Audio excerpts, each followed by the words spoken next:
We're here to inspire, inform, and connect a community of entrepreneurs. Patrick Stakenas is joining us right now. He's the CEO and president of Determine. It's a pleasure to have you on the show with us. Thank you, Mark. How are you? So I'm doing fantastic. Excellent. I want to hear about your business. What do you do? Great. So Determine really empowers companies' decision-making processes. So we provide them with the technology that allows them to manage, track their suppliers, contracts, anything that's associated with contracts and suppliers, as well as being able to use those suppliers for all of their employees to buy things. So catalogs and things like that. So really help workforces empower their employees to make better decisions. My guess is this is probably not your first business, or is it? No, okay. Obviously not. I was going to say, you don't usually get into that type of business if that's your first business. Yeah, no. But interestingly enough, there was a trend that I spotted here a few years ago that allowed me to be in this position. I've done entrepreneur type things for a number of years. Well, take us back to the beginning. What was your first company?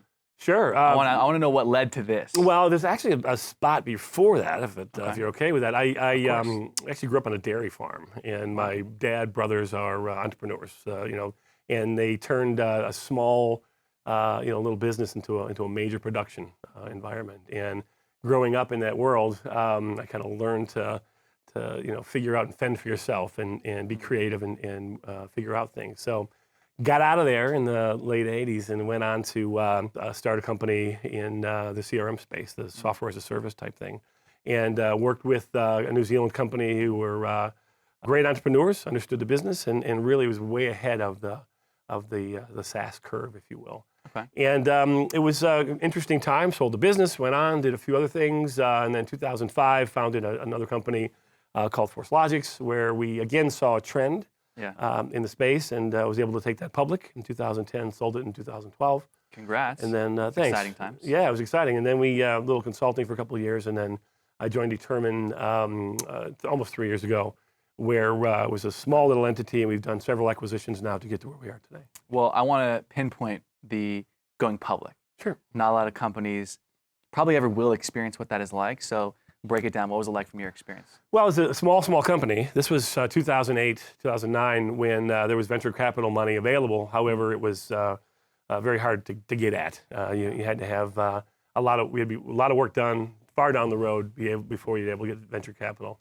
It was different a few years before that. It was different a few years after that. But in the 2008, 2009 timeframe, there was an opportunity to take a small company on the Canadian Stock Exchange, actually, and pool some money together through a system that they had. It was interesting. It learned a lot. Even though it's a small IPO and a small company, all the same rules apply as it relates to what you need to do, security, building it, putting it together. And it was great. It was a great experience, and we were able to launch that into the sale of the company a couple years later. Well, I don't think a lot of people understand the right timing or how to make the distinction between when I should go public. And it sounds cool and exciting, but I've also heard a lot of people say it can also be very detrimental to a company. And we had the billionaire Tillman Fertitta sitting where you were, and he talked about taking his company public, made $100 million basically overnight, then built it to a multi-billion-dollar company, economy crashed, bought back all of his stock, then took the company private again. Yes. So I'm curious from your perspective, though, how did you guys make the decision that going public was the right move? Some part of it was necessity, right? We needed capital. We wanted to raise money.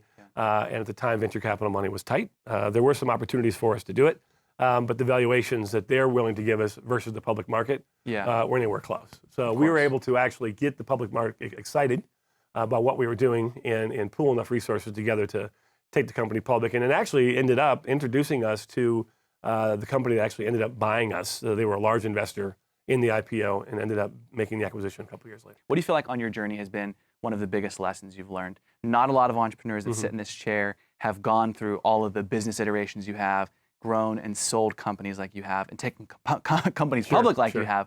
So I'm curious from your perspective as an entrepreneur who's had a pretty exciting journey, what do you feel like are a couple of the biggest aha moments you've had? Yeah, the key thing I think to a lot of people is they have a great idea and they want to rush out and say, everybody wants this, right? Yeah. But there's a tremendous amount of homework that needs to be done and data that needs to be analyzed before you do it. And I will tell you that in 2005, when we launched my first startup with my partner, back then we knew we had a great idea. We knew people wanted it. We knew there was a market for it. But again, you have to look at, is there a market for what you want to sell? And can you build something fast enough to meet the needs of that market or actually exceed the needs of that market? And then you have to get the right people on it. So I think the thing that I took away from this, and not only from an entrepreneurial perspective, but from any business standpoint, right? Regardless of what you're going into, make sure the company or the idea that you have, that there's a market for it, that somebody actually wants it. A lot of people say they might want it, but will they practically use your products? And people go around and say, oh, a lot of people told me they'd buy this. But if you've ever watched Shark Tank, right? It's like the money in the bank, actual tangible sales is what validates it, not people saying it. That's exactly right. And I think that's an interesting point because Shark Tank, I watch it all the time because I'm interested about these ideas. We had Damon on here. Oh, fantastic. Fantastic. Well, it's really is that. I mean, they may think it's a great idea, and people may say, but if those people will actually give you money, if they will help you find customers, then you know you're onto something, right? And even if before the market's there, but maybe a better idea, which I've learned over time, is maybe don't reinvent a wheel, but find a market that's already out there. Or as you've done, a trend. See the trends. That's exactly you've been great on capitalizing on those. 1998, I should say, saw a trend in consolidation on the sales side with businesses and Salesforce automation, what Salesforce.com did. And then 10 years later, a little bit more, saw the same trends happening on the procurement side, which is why I joined Determined to bring those things together. But I think that you made some great points on what a lot of aspiring entrepreneurs make mistakes on. Let's talk about somebody who's maybe a beginning entrepreneur to a seasoned entrepreneur. What do you think are some of the big mistakes you see business owners making? Yeah, they just don't arm themselves with enough data, right? And I think that's the key piece here. Whether it's, well, let's just actually talk about how we use data today, right? So entrepreneurs, they have an idea, they get an investor, and off they go. And maybe they don't take enough time to really research it and really how to go fast and go easy. I mean, we don't do anything as a society these days without data. We don't go out to dinner, out to lunch. If I'm going to spend $50 for lunch, I'm going to take a look and read the reviews and Yelp who has gone there, Yelp, Open Table, all that stuff, and not make those decisions until I have data. And 10, 15 years ago, we didn't have that opportunity. I remember buying my first house, right? I walked in, yep, I like it, bought the house. Didn't look at the, all the information around it or the neighborhood or all those things. And the same with dinner. We just don't go out to lunch without having the data that we need. Well, now young entrepreneurs, they have the ability to do that research. The internet is there. Friends, relatives, everyone that they know has a business somewhere, has their fingers in something. So the opportunity to really dig deep and research and understand what you're getting into before you get into it is a hell of a lot better than really just jumping into it and doing it. Because there's three things that are going to happen, right? Either you're going to take off with your idea, your idea is going to fail quickly, which both are good, by the way.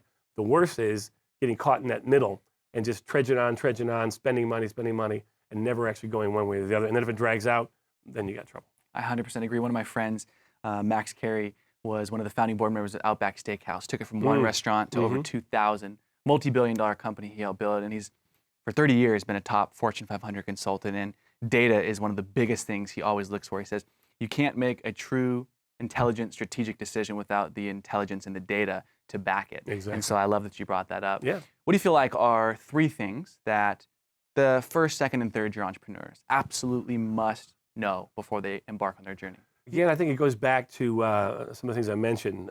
Really understanding what it is that you're getting into, right? I had a real smart person tell me a few years ago when I was starting a second company, and he said, "This is going to be really hard."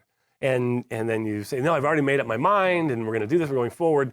But I don't think people realize how hard it really is to do this. And you may not be able to take a paycheck, and you may not be able to live the lifestyle that you lived. And I think a lot of entrepreneurs think, I have some money in the bank, I have some rich friends, and I'm living a good lifestyle. Well, they keep living that lifestyle. Well, if you truly want to do something and you truly want to do it right, and it's your first foray into entrepreneurship, sell it all and live cheaply and really put your heart and soul into it. So along with that then, find partners or people that will work with you that have different skill sets. One of the biggest mistakes I see people make is two guys or two women come out of school or into business and they're talking together over coffee and say, we got this great idea, let's go do it. But they both have the same skill set. They both are great salespeople or both great finance people. You need to find people or surround yourself with people that have different skill sets. Otherwise, you're gonna have to pay for those skill sets. and that makes it much, much harder. And then the last piece is, again, just understanding your market. Is there a market for it, and can you apply all these things that you've done to that process? Last question as we wrap up. We got a lot of aspiring entrepreneurs. They're trying to make the decision. They're listening to shows like this to put the pieces together to say, when is the right time for me to cut the cord from my source of income that pays for my bills, allows me to live? When can I cut that cord and go all in as an entrepreneur business owner? What do you think?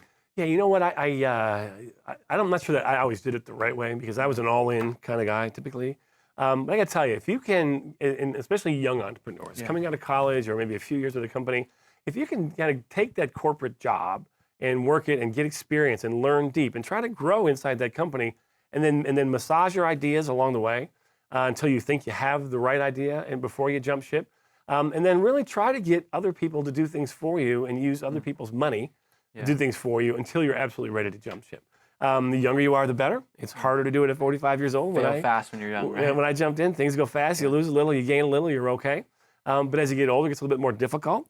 But again, having the right people surrounded you, and maybe having a little bit of money saved up to be able to live. But you gotta know that when you jump in, as you know, Mark, with entrepreneurialism, you go all in at some point. So you can test it for a while, but when you think you got it right, you gotta go. Yeah, I love that advice. I actually had one person tell me at one point in the business, and we were struggling, and he said, "Do you still have a 401k?" I'm like, "Well, of course I do." He goes, "Well, do you still have, this house and that house?" I'm like, "Of course I do." He goes, "Well, then you haven't gone far enough yet, right?" He said, when that's all gone, you didn't then burn all come the and talk bridges. to me. What, sorry? You didn't burn all the bridges? No. Well, that's another thing. Never burn any bridges, because you never know who's going to come back and I love that. need help. Patrick, thanks for coming on the show. Thank you, Mark. Appreciate you. Appreciate it. I'm Mark Lack. This is Business Rockstars. We connect a community of entrepreneurs. You can join us on Facebook, Twitter, and online at businessrockstars.com.